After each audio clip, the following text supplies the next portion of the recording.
Yo, we back again. Same day, different topic. Right now, we got Serato Sample up. We got a sample from my guys over at Machine Masters. Shout out to Billy Blast and I think AG Beats, AG, Ago. I'm gonna have their Instagrams in the bottom. Shout out to them. What they do, they provide a service to where they pretty much crate dig for you.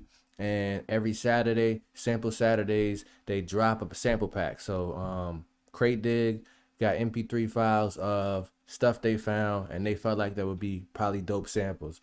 And they usually don't miss. I'm gonna be honest. I've been messing with them, I think, since back in 2009, 2011. Pretty much, I'll play it for you right now.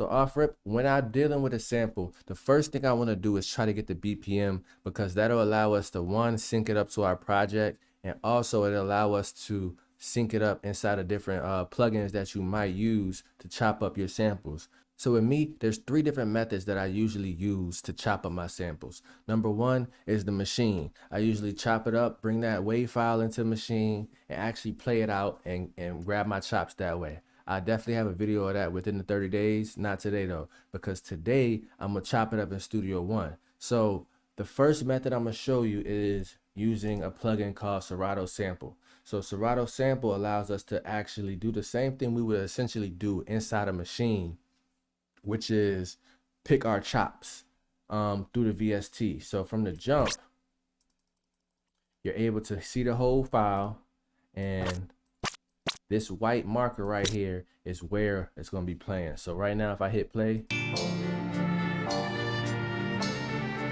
it's already inside. Prior to shooting the video, I found some chops at the end.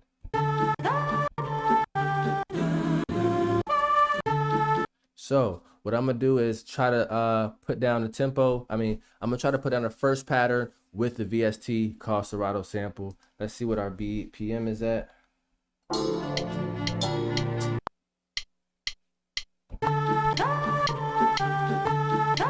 All right, so what I like about this plugin is it syncs to the tempo, also shows you the key, and you have the ability to detune it. And just keep in mind, if you detune one pad,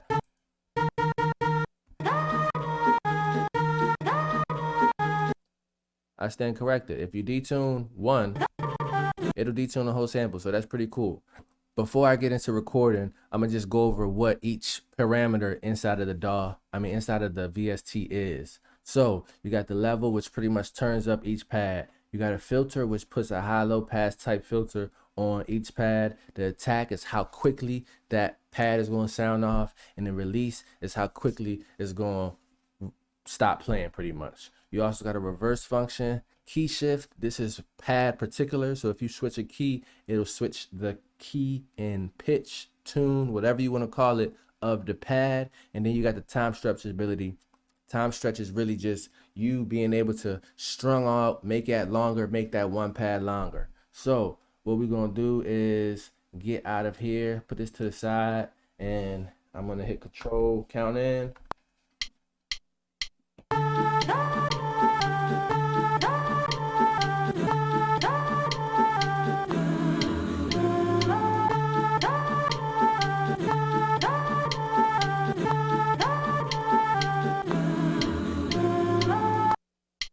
All right, so let's see how that sounds. Why I like this is I'm able to, boom, double tap this and hit Q to quantize all of these right here. So let's go ahead and do that. Select all, boom, Q. So let's take a listen.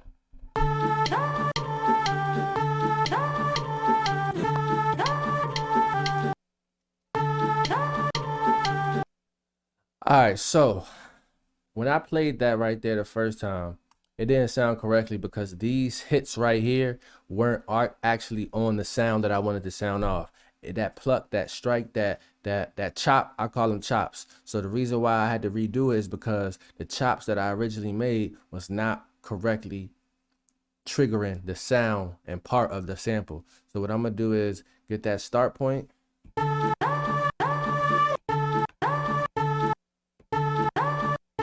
We're gonna make this endpoint a little bit longer.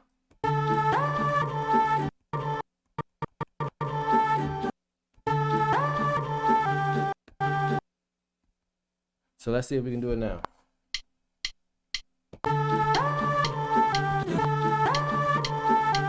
One time.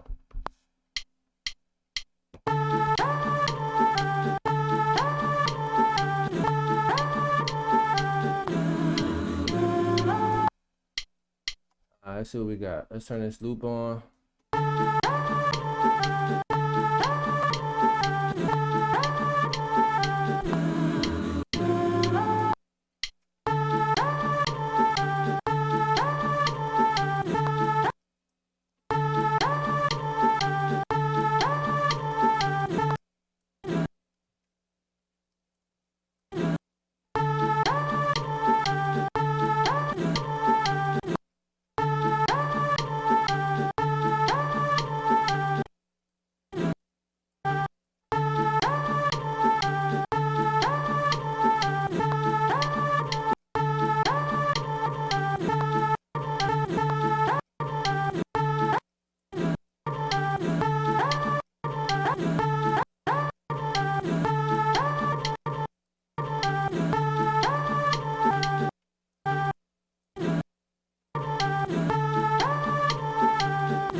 All right, so we were effectively able to grab those chops out of Serato Sample. This is what it sounds like so far.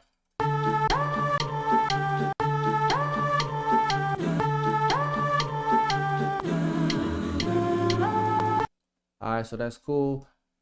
Personally, this is what I do, guys. I control B, control Alt B. That's gonna bounce those out to WAV files. I love working with WAV files. Now I know this is chop 1. That's chop 1. So now I can keep it pushing. I can go ahead and delete this. And this is how I work. So don't, you know what I'm saying? We're gonna select all, delete. So we're gonna get out of Serato Sample for this technique. So for this technique, this next technique is we're gonna actually use Studio One to sample it and see what we get. So this is the technique I use when I don't want to use a VST or machine. I will bring it up to the first hit marker. Boom. So now turn the metronome off for this portion.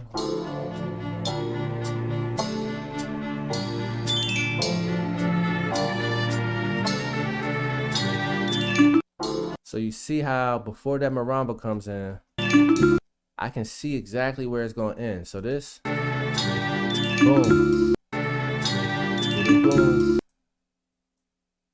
I know that this ends at this right here. So I see that it hits at this hit marker right here. All I'm gonna do is cut it. Bring this down right here. We can mute it. And now I know that this is the 4-bar loop. Despite of what the project tempo is, I know that this is the 4-bar loop that I want from this particular song. If I play the song, it's actually not going to be on the grid. It's not going to be on a metronome. We're going to fix that by simply hitting Alt. If you bring Alt up, you're going to see that time. You're going to see that clock right there. But you see this 4 at the top. Boom. Bam. We're going to bring this up 4-bar loop. So now, if I turn the metronome on and I hit space,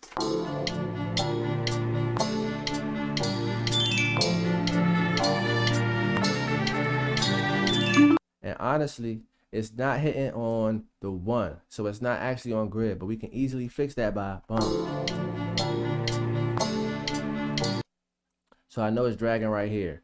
I'm going to easily come right here. Boom. Bring that right there. We're going to slice it at the beginning of that. And then we're going to bring this, slide it over 1 bar. So now that that's hitting on a 2. So technically, hopefully everything else is going to fall in line from there. But we're going to keep listening to see.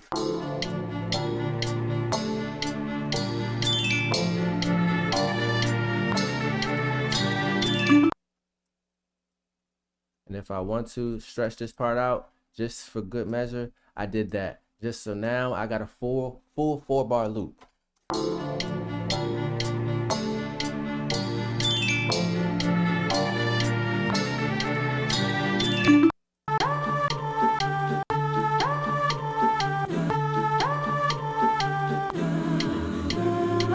So now I have 2 different chops, and I'm gonna highlight all of this and I'm gonna make it G to bring it 1, Matter of fact, what I'm gonna do is I'm gonna bounce it out. I'm gonna control bounce it, get this out of here, chop 2. Now I got a wave file for my chop 2, a wave file for my chop 1.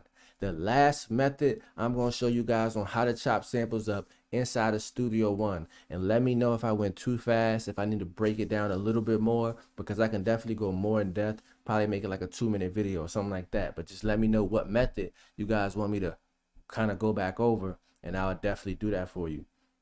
So the last method is still without a VST in the beginning part. So this beginning part now, we're gonna solo everything. So let's listen to see another part of the song we could chop.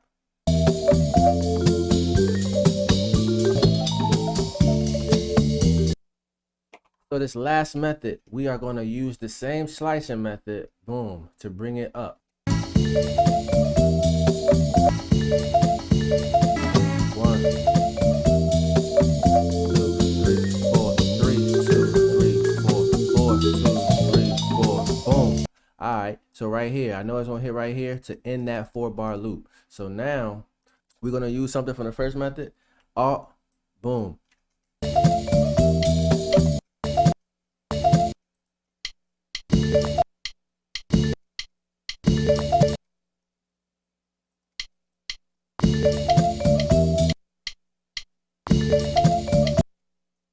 I actually might gotta slide this.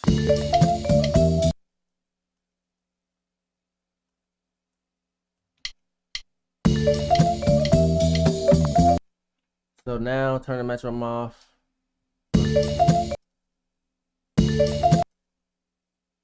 I'm gonna make a tick at every hit that I want.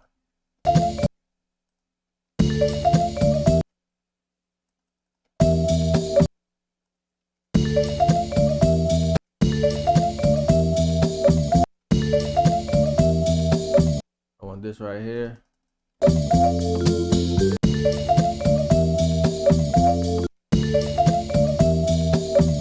I want this right here. I want this right here. Boom. So now what I basically did was slice everywhere that I want each slice to be on this keyboard or the Atom or any MIDI keyboard for that matter. If I do this, right click and now come to audio, only thing I gotta do right now is send to a sample 1 or Impact XT. Personally, right now, I'm gonna send it to a sample 1 because now I have everything on my keyboard. So now I should be able to 1 turn.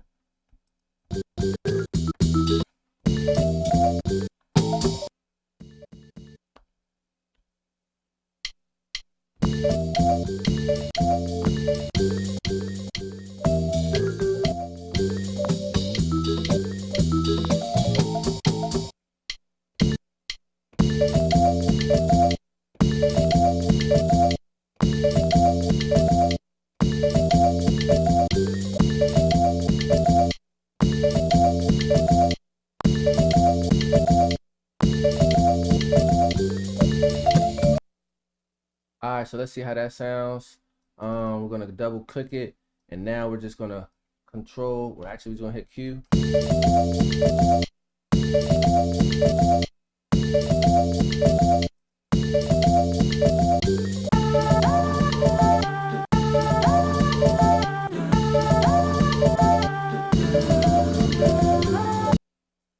So right now, I did like that chop. I didn't think I was gonna like it at first, but it does flow very well with the kind of the mood I'm going for. And I'm gonna put some effects on it later. I might make a video on it. Honestly, I probably will. What this video is at 20. Yep, I'm gonna definitely make a video on that. How to check out the next video because I'm probably gonna do an effects chain of my samples, how I like to make my samples sound and how I EQ my samples to get ready to put the drums in it. So y'all know what I did. You know what we're here to do. We're here to make good music. So stay tuned for the next video. Remember, 3 videos, Monday, Wednesday, and Friday will be posted. Next video would definitely be the effects chain, how I kind of mix my samples, how I put my effects on my samples, getting ready to put those drums on top of it and make it a full song. So without further ado, you know what we came to do. We came to make some good music. Y'all be blessed and have a good rest of the week. The